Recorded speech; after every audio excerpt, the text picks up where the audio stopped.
안녕하세요. 자, 오늘은 화해장식 기능사 또 시작하도록 하겠습니다.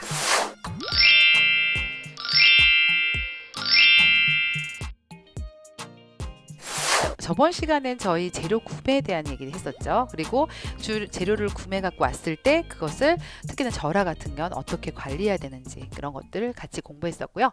자, 오늘은요. 이제 그거에 해당하는 작업 준비 과정에 대한 설명을 진행하도록 하겠습니다. 그래서 관련된 여러 가지 재료라든지 그죠?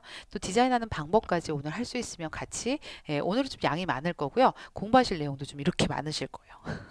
네, 같이 해보도록 하겠습니다.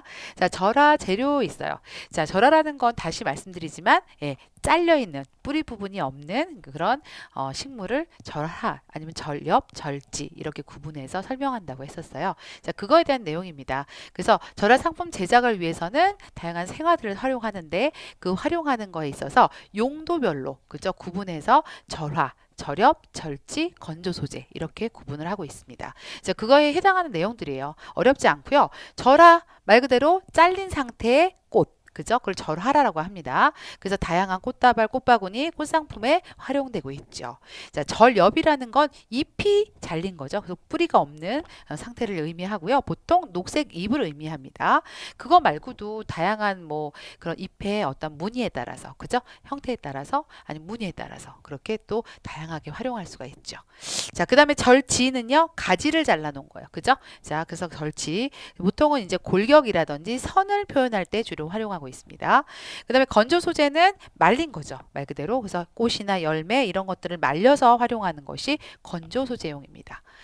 자, 그러면 이제 플로럴 폼부터 시작해서요. 여러분들이 재료에 대한 얘기를 좀 해볼게요.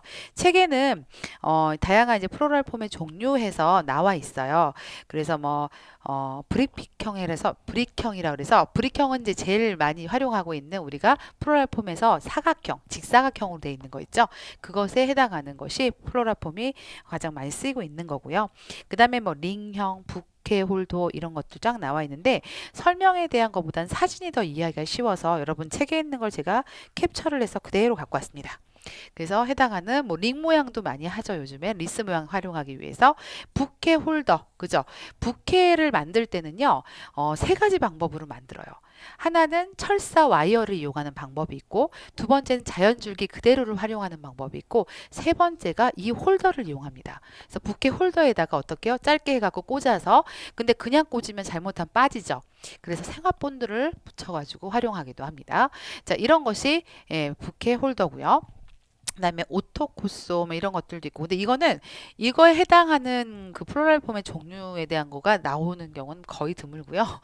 네, 보통 이제 부케 홀더 사용하는 거라든지 아니면은 뭐 갈란드형의 플로럴 폼 이용하고 있다라는 거. 그래서 이렇게 용도별로 다양하게 플로럴 폼이 있다라는 것만 아시고 가시면 돼요. 자, 그 다음에 중요한 건요. 플로럴 폼 물 흡수하는 방법이에요. 예, 요거 가장 중요하고요. 시험 문제 가끔 나와요. 자, 플로럴 폼은 반드시 자, 여기 제가 빨간 색깔로 쳐놨죠. 반드시 이거는 반드시가 들어요. 보통 시험 문제 반드시가 들어가거나 만 이렇게 들어가면 뭐뭐만 해야 된다. 뭐 이렇게 나오면 거의 대부분 틀린 거거든요. 자, 근데 얘는 맞는 거예요. 반드시 사용 전에 물을 충분히 흡수시킨 후에 사용하셔야 돼요. 그래서 미리 보통은 물에다 담가 놓으시는 경우도 많이 있으신데 그렇게 되는 것보다는 훨씬 더 이제 바로바로 흡수한 상태에서 사용하시는 게 훨씬 더 용이하시고요. 자, 특히나 이제 여기서 굉장히 제일 중요한 건 뭐냐면요. 여기 플로럴 폼이 물에 이게 잡으세요. 플로럴 폼 물에 담궈서 흡수시킬 때 사용하는 방법 중에 하나가 물이 있으면 물에다 그대로 그냥 올려놓죠. 올려놓고 그냥 걔가 자연적으로 흡수될 수 있게끔 해서 사용하셔야 돼요. 근데 제가 제일 처음에 저도 이거 작업할 때 저도 되게 오래전에 이제 아무것도 몰랐을 때 이제 이렇게 해보라고 해가지고 했는데 이게 잘 흡수가 안 되길래 막 눌러서 했거든요. 눌러서 하게 되면 문제가 뭐냐면 그 중앙에 그러니까 여러분이 겉에 봤을 때는 물이 다 있는 것 같아요. 물을 다 머금은 것 같아요. 근데 잘라보면 속이 물이 안 들어간 걸 보실 수가 있어요. 그래서 절대 인위적으로 눌러서 활용하시면 절대 안 됩니다. 네, 자연적으로 가라앉혀서 사용하셔야 돼요. 이게 시험 문제 나와요. 그래서 예시로 플로럴 폼 사용 방법이 틀린 것은 뭐 아닌 것은 뭐 이렇게 나올 수 있거든요. 그렇다면 누르고 사용한다라는 거는 땡 하시면 돼요. 자, 그 다음에 한 번 흡수한 플로랄폼은요, 재사용이 불가해요. 재사용이 안 돼요. 그렇기 때문에 어떻게 해요? 특히나 한번 물을 흡수시킨 다음에 다시 흡수는 잘 안 되고요. 재사용이라기보다는 얘는 이런 게 있어요. 이렇게 아시겠지만 스폰지처럼 꾹 이렇게 꾹 그 뭐냐 꽂았을 때 다시 빼면 원상복귀돼서 다시 올라오는 게 아니라 어떻게 되죠? 얘는요 그 상태로 구멍이 뚫려 버려요. 예, 그렇기 때문에 프로랄폼을 여러 번 사용했던 것을 활용하시는 거는 훨씬 더 도움이 안 돼요. 그리고 잘못하면 쪼개지거나 고정이 안 되는 경우가 많거든요. 자, 그렇기 때문에 재활용은 사실 활용하시기 어렵습니다. 한 가지 팁을 드리면요. 얘는 아시겠지만 환경에서는 별로 도움이 되지 않는 아이예요. 썩지를 않아요, 잘. 자, 분해가 되지 않기 때문에 얘를 버리실 때 어떻게 버리셔야 돼요?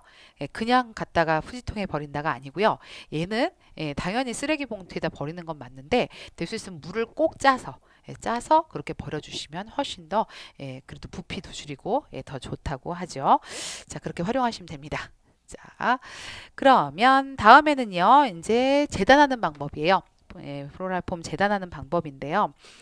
우선은 글씨가 있는 부분 있죠. 글씨 부분이 위쪽으로 가게끔 재단을 하시면 됩니다. 그래서 올라오게끔 화기에 맞게끔 사이즈에 맞게끔 재단을 하시고요. 자, 여기 보시면 화기의 입구보다 1cm 안쪽에서 재단을 할 수 있는 게 좋은데 그것은 물을 쉽게 넣을 수 있도록 하기 위함이라고 그랬어요. 자, 여러분 제가 사진이 없어서 이게 화기라고 봅시다. 자, 그래서 이제 화기에다가 뭔가 사각 화기에다가 플로랄폼을 고정하려고 해요. 자, 그러면 여기서 말하는 그 1cm는 뭐냐면 안쪽으로 1cm 정도를 이렇게 플로랄폼을 이렇게 안착을 시켜달라는 거예요. 다시 말하면 여기가 1cm가 되게끔, 1cm가 좀 비게끔. 이유는 뭐라고요, 여러분? 그죠. 여기다 물을 채워서 공급해주기 위해서 빡빡하게 채워놓으면 물 들어갈 공간이 없잖아요. 그죠? 자, 그렇기 때문에 1cm 정도 안쪽에서 재단을 해서 고정을 해주시면 좋습니다.